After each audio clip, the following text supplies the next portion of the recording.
अस्सलाम वालेकुम। आज की वीडियो में हम करेंगे एक्सरसाइज 6.2 ये जी 9th क्लास की मैथमेटिक्स। इसका हम करेंगे क्वेश्चन नंबर 10। इससे जो पिछले क्वेश्चन है पहले करवा चुकी हूँ, उसका लिंक मैं डिस्क्रिप्शन में दे दूँगी, आप वहाँ से देख लीजिएगा। और अगर अभी तक आपने मेरा चैनल सब्सक्राइब नहीं किया तो इसको सब्सक्राइब कर दीजिए और बेल आइकन को लास्ट में प्रेस कर दीजिएगा ताकि आपको न्यू आने वाली वीडियोज़ के बारे में पता चल सके।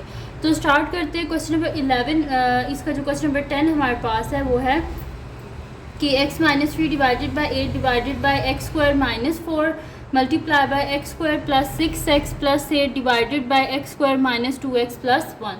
तो ये इसका क्वेश्चन नंबर 10 है। तो इसमें हमने करना क्या है, हम देखेंगे अगर किसी जगह जो है मिड टर्म ब्रेक हो रही है तो वहाँ पे हम मिड टर्म ब्रेक करेंगे। जहाँ पे कोई फार्मूला अप्लाई हो रहा है वहाँ पे हम फार्मूला अप्लाई करेंगे और इसको इसकी सिंपलेस्ट फॉर्म तक हमने लेके जाना है। तो इसका सोल्यूशन स्टार्ट करते हैं। तो मेरे पास क्वेश्चन है जी, क्वेश्चन है मेरे पास x cube minus 8 divided by x square minus 4 multiply by x square plus 6x plus 8 divided by x square minus 2x plus 1। तो इसका सोल्यूशन स्टार्ट करते हैं। यहाँ पे मेरे पास हो जाएगा एक्स क्यूब माइनस 8 क्या होता है 2 का क्यूब होता है divided by x square minus 4 क्या होता है हमारे पास 2 का स्क्वायर मल्टीप्लाई बाय। अब यहाँ पे आप देखें कि मैं इसके ऊपर फार्मूला जो है वो अप्लाई नहीं कर सकती क्योंकि फार्मूला क्या होता है हमारे पास a square plus 2ab plus b square. तो ये 8 जो होता है किसी का परफेक्ट स्क्वायर नहीं है, यानी कि यहाँ पे हमें क्या करना पड़ेगा, मिड टर्म ब्रेक करनी पड़ेगी। तो मिड टर्म ब्रेक हम किस तरह करते हैं, फर्स्ट और लास्ट वैल्यू को हम आपस में मल्टीप्लाई करते हैं। तो मेरे पास क्या आ रहा है 8x स्क्वायर। अब मल्टीप्लाई करें तो 8x स्क्वायर आना चाहिए, ऐड या सब्ट्रैक्ट करें तो क्या आना चाहिए 6x आना चाहिए। तो अगर आप गौर से देखें तो अगर मैं यहाँ पे करूँ 4x मल्टीप्लाई बाय 2x तो 4 2 क्या हो जाएगा 8x into x x square और 4x प्लस 2x क्या होता है हमारे पास 6x। अब 6x की जगह हम क्या लिख देंगे 4x प्लस 2x। तो यहाँ पे मैं लिख देती हूँ फिर कि X square plus 4x plus 2x plus 8 divided by यहाँ पे क्या हो जाएगा हमारे पास नीचे डिनोमिनेटर में फार्मूला हमने अप्लाई करना है।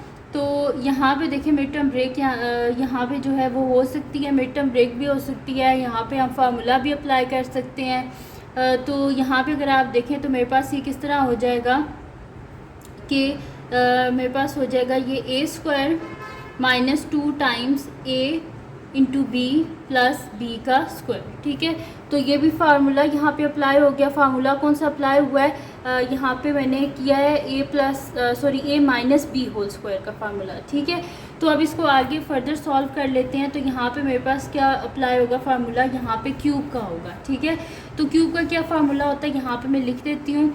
हमारे पास होता है जी a cube minus b cube is equals to a minus b a square plus A b plus b square. ये होता है हमारे पास formula a cube minus b cube का।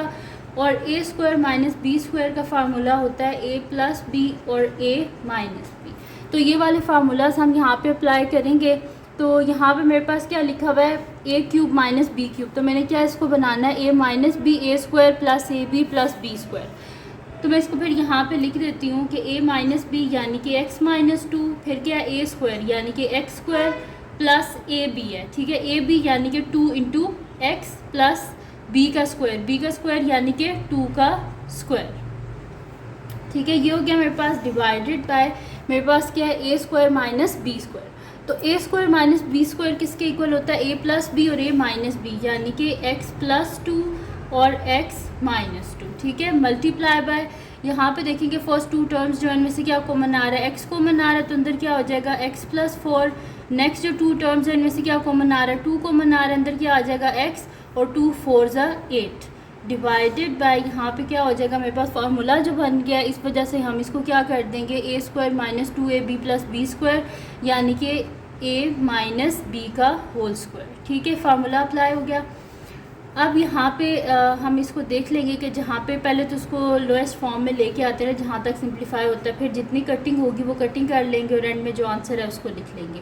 तो x minus 2 into x square plus 2x plus 4 divided by x plus 2 x minus 2 into यहाँ पे मेरे पास क्या हो जाएगा x plus 2 into X plus 4 एक दफ़ा इन दोनों को लिख लिया और एक दफ़ा इन दोनों को लिख लिया, ठीक है। डिवाइडेड बाय x माइनस 1 का होल स्क्वायर। अब यहाँ पे कटिंग क्या हो रही है, ये x माइनस 2 और x माइनस 2 की यहाँ पे कटिंग होगी, और x प्लस 2 और x प्लस 2 इनकी आपस में कटिंग होगी।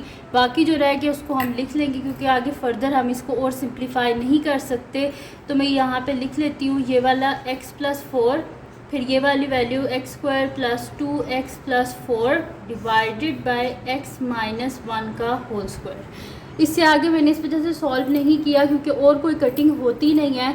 तो जब कटिंग नहीं होगी इसका मतलब है कि फ़र्दर आगे और ये सिंप्लीफाई नहीं होगा, इसका मतलब है ये इसका आंसर है। ठीक है जी, तो ये थी आज की वीडियो जिसमें मैंने आपको करवाया है एक्सरसाइज हमारे पास जो 6.2 है इसका क्वेश्चन नंबर 10। तो अगर ये वीडियो आपके लिए हेल्पफुल है तो इसको लाइक कीजिएगा, मेरे चैनल को सब्सक्राइब कीजिएगा और बेल आइकन को लाजमी प्रेस कर दीजिएगा ताकि आपको न्यू आने वाली वीडियोस के बारे में पता चल सके। और जो मेरा सेकंड चैनल है जिसके बीच में कुकिंग की, क्राफ्ट्स की, रिडल्स की, ट्रैवलिंग की वीडियोज़ हैं, उसका लिंक डिस्क्रिप्शन में, उसको सब्सक्राइब कर दीजिएगा। और जो मेरी बहन का चैनल है उसका लिंक भी डिस्क्रिप्शन में, उसको सब्सक्राइब कर दीजिएगा। और अपनी दुआओं में लाजमी याद रखिएगा। अल्लाह हाफ़िज़।